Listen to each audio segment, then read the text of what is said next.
आज है 14 फरवरी 2022 के साकार महावाक्य। आज का दिन चुनाव का दिन है ना। वोट देना सब जाएंगे, वोट देने नहीं? वोट देना हमारा अधिकार है, तो जाना है सबको। अच्छा है। तो बाबा ने हम सबका चुनाव किया है, तभी हमको बाबा के चुनाव में भी जीतना है नहीं। वो चुनाव में तो हमको वोट देना है, लेकिन अपने को भी वोट देना है, अपने को भी बाबा का बच्चा बना के रखना है। और दूसरा बाबा कहते बाबा सतयुग में देवता बनाने आया है, तो इसलिए क्या करना, पढ़ाई भी पढ़नी है, योग भी लगाना है, सेवा भी करनी है। तो बाबा ने कहा भी अपना सब कुछ क्या करना, बाबा की सेवा में सफल करना है। अपना तन मन धन, अपना कणा दाना सब सेवा में सफल करेंगे, तभी किस जन्मों की बात सही मिलेगी। तो आज बाबा बोले मीठे बच्चे सेंसिबल बन,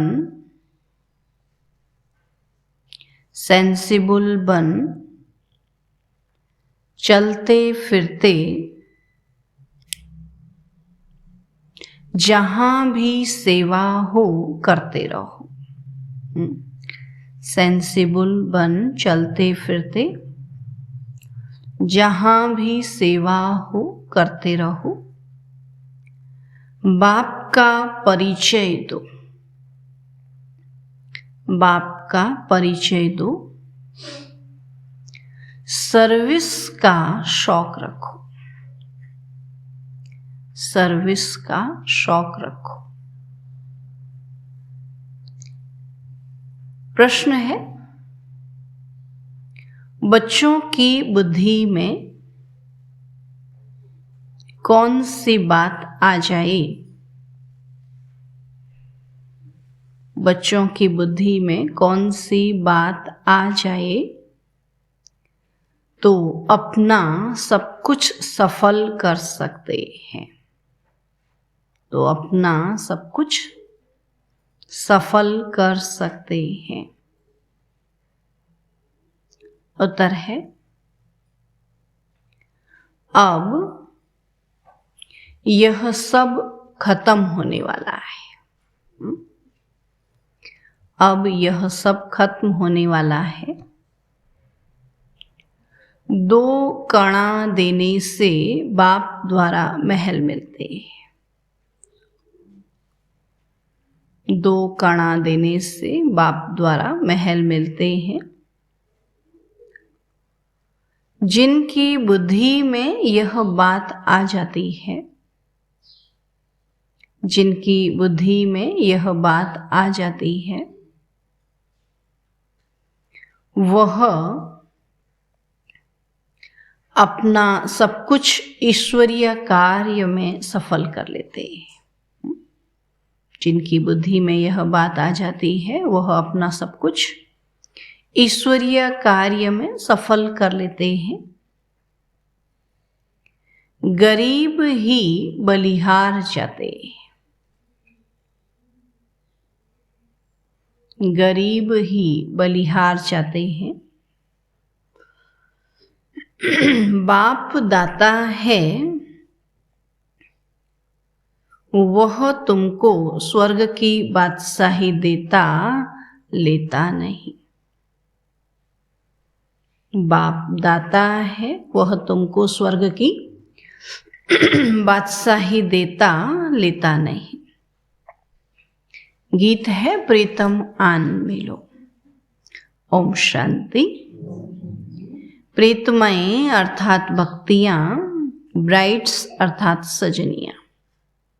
तो भक्तियां प्रीतम व साजन को बुलाती हैं, पुरुष और स्त्री सब मिलकर बुलाते हैं। कितने ढेरों के ढेर हैं, बुलाते हैं। तो इससे सिद्ध है कि जरूर प्रीतमाओं का कोई प्रीतम है, हम आत्माओं का कोई प्रीतम है। तो सब एक को बुलाते हैं कि हे परम पिता परमात्मा आओ। तो हम आपको बहुत याद करते हैं और यादगार तो बहुतों के बनाते हैं, तो अब वह सब हैं मनुष्यों के यादगार। ऐसे भी बहुत हैं जो लक्ष्मी नारायण राम सीता आदि देवताओं को याद करते हैं, क्योंकि मनुष्य से देवता ऊंचे हैं, तब तो मनुष्य देवताओं की पूजा करते हैं। तो नंबरवार ऊंच और नीच तो हैं ही, और यह तो सब जानते हैं कि ऊंच ते ऊंच भगवान को कहा जाता है, और फिर हैं ब्रह्मा विष्णु और शंकर। फिर है ब्रह्मा और जगत अम्बा, तो मुख्य वह हैं। और यह तो सिर्फ बच्चों की ही बुद्धि में है कि ऊंचे ते ऊंचा बाबा द्वारा हमको ऊंचे ते ऊंचा वर्षा मिलता है। हमारा बाप ऊंचा तो वर्षा भी ऊंचा मिलता है, परंतु उस बाप को जानते ही नहीं। जब बाप आए तब ही आकर अपना परिचय दे, तो बाप कहते हैं मैं तुम बच्चों के सिवाय और कोई से मिल नहीं सकता। बच्चों से ही मिलेंगे ना, बाबा कहते अज्ञानी से कैसे मिलेंगे, है ना। जो बच्चा बना ही नहीं तो उससे कैसे मिलेंगे। बहुत आते हैं, कहते हैं महात्मा जी से मिले, बाबा के पास आते हैं ना। अब यहाँ तो वह बात ही नहीं, यहाँ बाप और बच्चों का ताल्लुक है। यहाँ कोई महात्मा नहीं, कोई गुरु नहीं, यहाँ तो बाप और बच्चे। तो बाकी कोई का कुछ काम है तो और बात है। बाप मुरली भी बच्चों के आगे ही चलाते हैं। प्रदर्शनी में भी तुम सिद्ध कर बतलाते हो कि सबका वह फादर है ना। वो लोग तो कहते हैं वह नाम रूप से न्यारा है, तो तुम बतलाते हो उनका नाम भी है, रूप भी है, तो देश भी है, तो चित्र भी है। उनको बुलाते भी हैं, तो जैसे आत्माएं आती हैं वैसे परमात्मा भी आते हैं। तो शिव के मंदिर में भी बैल दिखाते हैं, तो उसको नंदी गण कहते हैं। तो इससे सिद्ध है कि शिव परमात्मा आते हैं, फिर क्यों कहते हैं वह आ ही नहीं सकते। तो मनुष्य कितने बुद्धू हैं। दिखाते भी हैं बैल की भ्रुकुटी में शिव, बैल की भ्रुकुटी में शिव। अब परमात्मा भी बरोबर भ्रुकुटी के बीच में रहते हैं। तो यहाँ परमात्मा ब्रह्मा तन में आते हैं, तो उन्होंने बैल के तन में कह दिया, दिखाया तो भ्रुकुटी में ही ना। तो भगवान को भी आना होगा तो जरूर भ्रुकुटी के बीच में ही आएगा। जहाँ आत्मा बैठती वहाँ ही परमात्मा भी बैठते।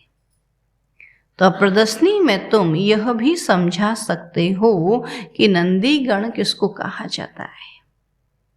तो बाप कहते हैं मैं बच्चों को ही समझाता हूँ, तो मनुष्य कहते हैं गॉड फादर। परंतु फादर का नाम क्या है बाबा के तो कोई बतला ही नहीं सकते, है ना। उसको प्रभु कहते, ईश्वर कहते, गॉड कहते, लेकिन उनका अपना नाम भी तो है ना। तो लौकिक फादर का नाम तो फौरन सुनाएंगे, है ना। उनको पापा कहेंगे, डैडी कहेंगे, लेकिन नाम पूछो तो नाम भी बताएंगे। तो शिव बाबा के नाम भी ढेर रख दिए हैं, तो वास्तव में नाम तो एक ही होना चाहिए। तो बाप ही इन सब बातों की रोशनी देते हैं। मनुष्य तो इस समय तुच्छ बुद्धि बन गए हैं, अल्फ को नहीं समझते। वेद शास्त्र आदि पढ़ना यह है भक्ति मार्ग। समझते हैं भक्ति से भगवान मिलेगा, तो भगत भी मनुष्य ठहरे। उन्हों को भगवान मिलना तो जरूर है, परंतु कब मिलेगा यह किसी को पता ही नहीं है। तो भक्ति मार्ग में किसी को साक्षात्कार हुआ, समझते हैं बस भगवान मिल गया, इससे मुक्ति को पा लिया। क्योंकि भगवान जब मिलते हैं तो मुक्ति ही देते हैं। तो वह है ही सबको मुक्ति और जीवन मुक्ति देने वाला दाता। तो पतितों को पावन करता, दुख हरता, सुख करता है। तो बाबा कहते बाप तो है ही दाता, बाबा तो आया ही है देने के लिए, लेकिन दे कैसे? 2 कणे के बदले महल दे देते है ना। बाबा को कोई कुछ देता है तो तभी तो बाबा बदले में देगा ना, वरना कैसे देगा? तो 2 कणे के बदले महल दे देते हैं, सारे स्वर्ग की बादशाही दे देते हैं। तो बाबा कहते हैं अब सब कुछ खत्म होने वाला है, इस कारण इस कार्य में लगाकर सफल कर लो, तुमको रिटर्न भविष्य में मिलेगा। साहूकार कोई बाप को पा नहीं सकते है ना, वो तो अपनी साहूकारी में मगन है, तो वो बाप को पा नहीं सकते, बलिहार जा नहीं सकते, तो गरीब बच्चे ही बलिहार जाते। अगर कोई सेंसिबल हो तो रास्ते चलते भी सेवा कर सकते हैं। सुना, बाबा के समझदार हो तो चलते फिरते भी क्या कर सकते? सेवा कर सकते। चलते चलते पहले किसी का मित्र बन जाना चाहिए, फिर बैठकर ज्ञान सुनाना चाहिए। और ज्ञान बिल्कुल ही सहज है, कोई मुश्किल नहीं। सिर्फ पूछो कि परम पिता परमात्मा का कभी नाम सुना है? परमात्मा कहते हो, याद करते हो, उनका कभी नाम सुना है? तो कितनी फर्स्ट क्लास बात है, परम पिता कहने से वह सबका बाप हो जाता है। जैसे बिच्छू नरम चीज देखेगी तो डंक मारेगी, है ना। तो तुम भी यही धंधा करो, सबको राजयोग भी सिखलाओ, तो सतयुग में प्रिंस प्रिंसेस बनेंगे।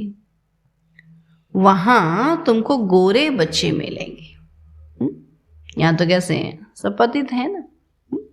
आप कहते वहां गोरे पावन बच्चे मिलेंगे।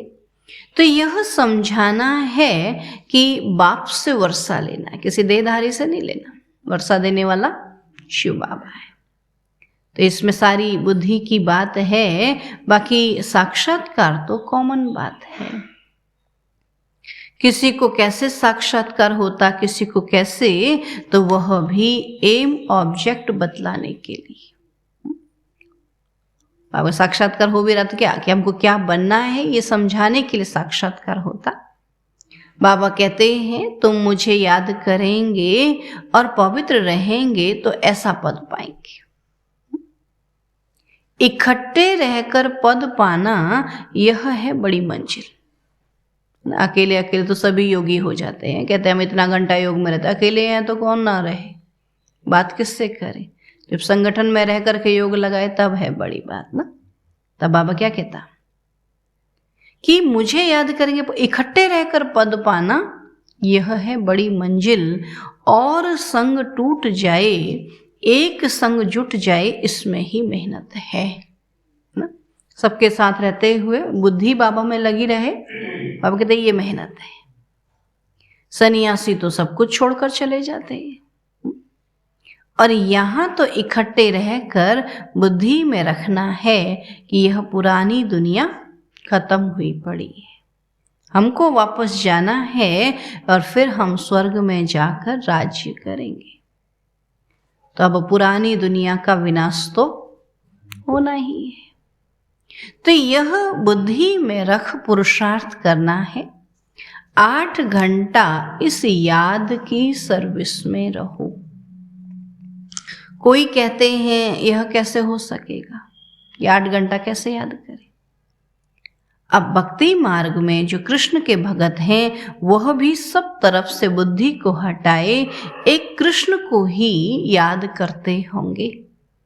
कोई राम का भगत है, अच्छा राम को याद करो, राम की राजधानी को याद करो। सो भी जब निरंतर याद करे तब अंतमति सुगति होगी ना। खाली याद नहीं करना बल्कि निरंतर याद करना है ना। राम को याद करके राम की राजधानी में जाएं, यह भी मेहनत है। ऐसी मेहनत सिखलाने वाला कोई है ही नहीं। खुद ही याद नहीं करेंगे तो दूसरे को कैसे सिखला सकते। श्लोक भी है, अंत काल जो स्त्री सिमरे। अगर कोई सन्यासी है, गुरु है, उनको भी याद करना पड़े तो अंतमति सुगति हो।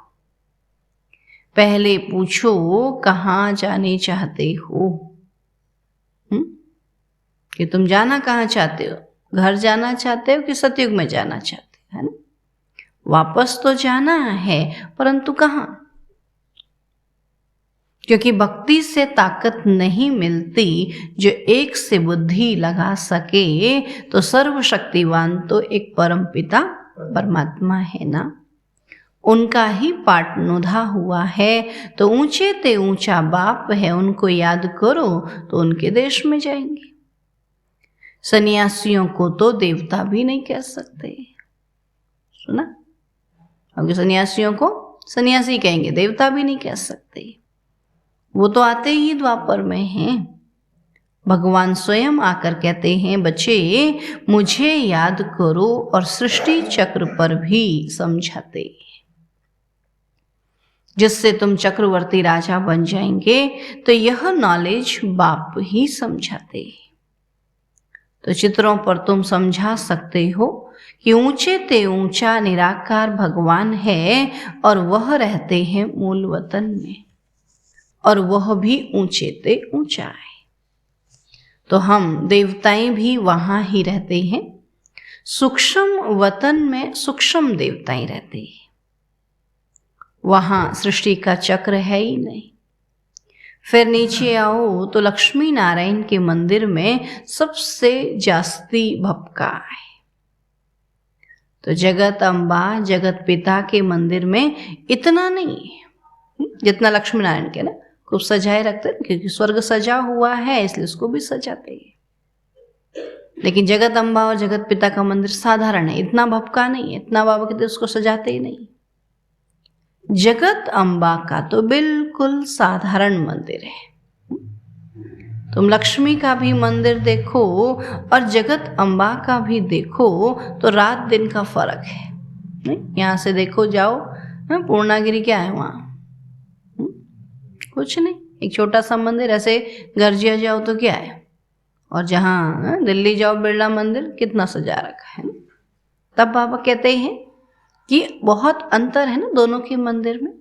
वो साधारण थी तो उनका मंदिर भी साधारण।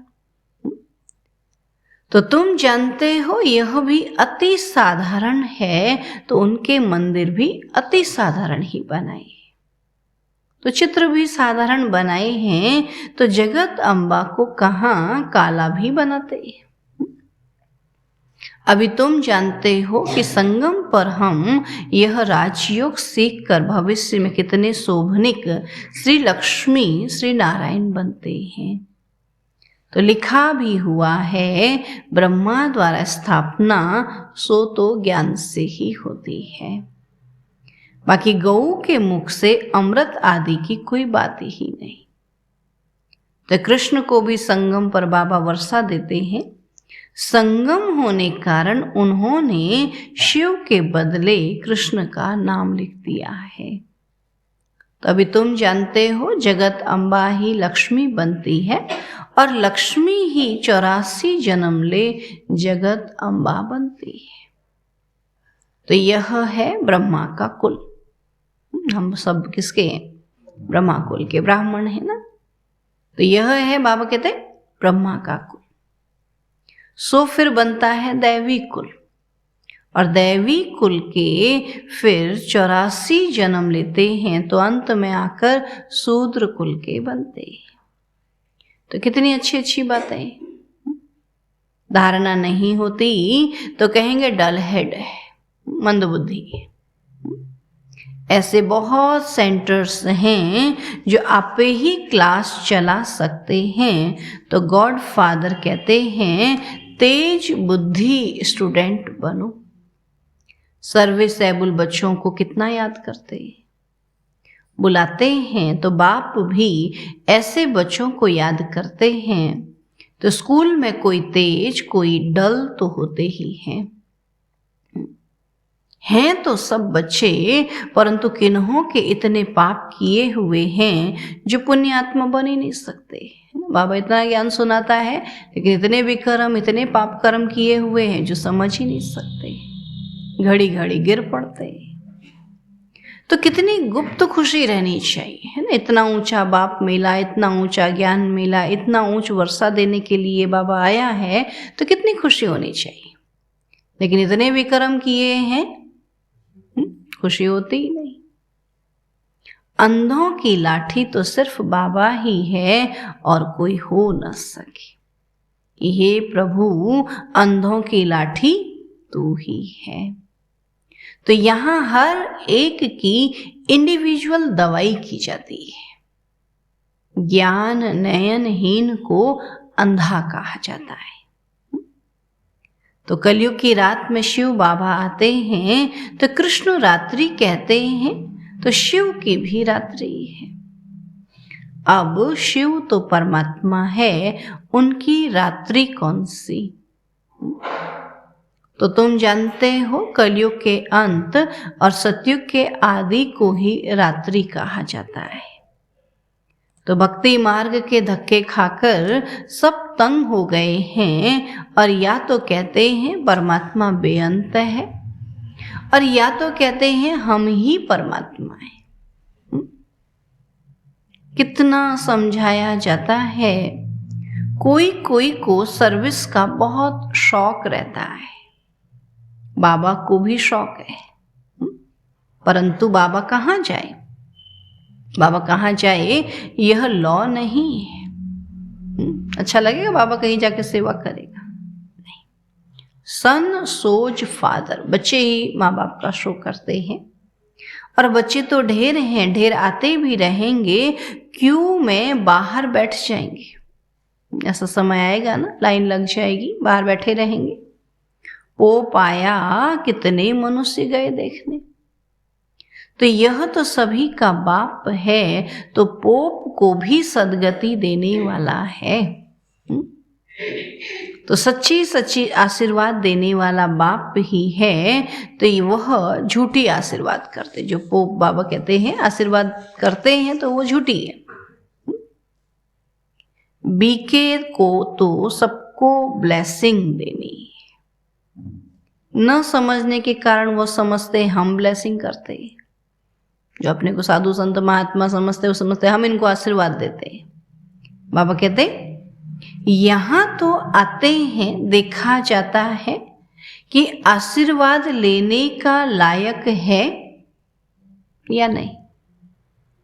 परम पिता परमात्मा की बुद्धि में जो है, वह किसी की भी बुद्धि में नहीं है। तो बाबा कहते हैं यह आए तो हम इनको मुक्ति, जीवन मुक्ति दें, मनुष्य से देवता बनाए। बाबा कहते आए तो सही कि हम इनको जीवन मुक्ति दें, देवता बनाए। बाबा तो आया ही देवता बनाने के लिए, है ना। स्वर्ग का सैपलिंग लगना तो है, और हम समझ जाएंगे यह किस प्रकार का सैपलिंग लग रहा है।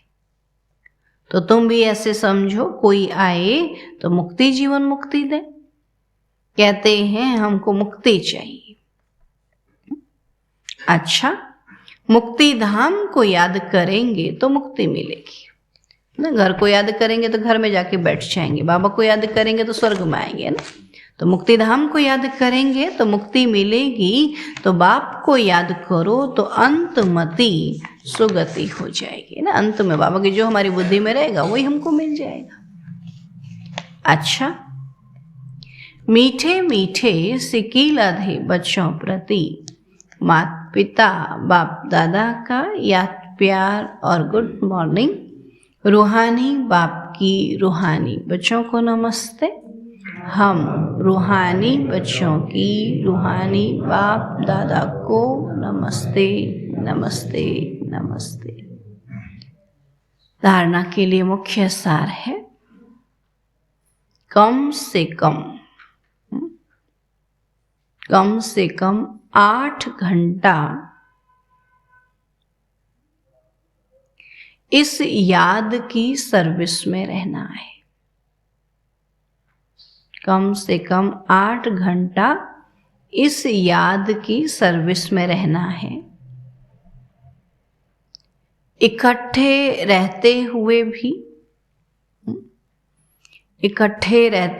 भी और संग तोड़ एक संग जोड़ने की मेहनत करनी है। और संग तोड़ एक संग जोड़ने की मेहनत करनी है। दूसरा पॉइंट है, तेज बुद्धि स्टूडेंट बनना है। तेज बुद्धि स्टूडेंट बनना है, डल हेड नहीं।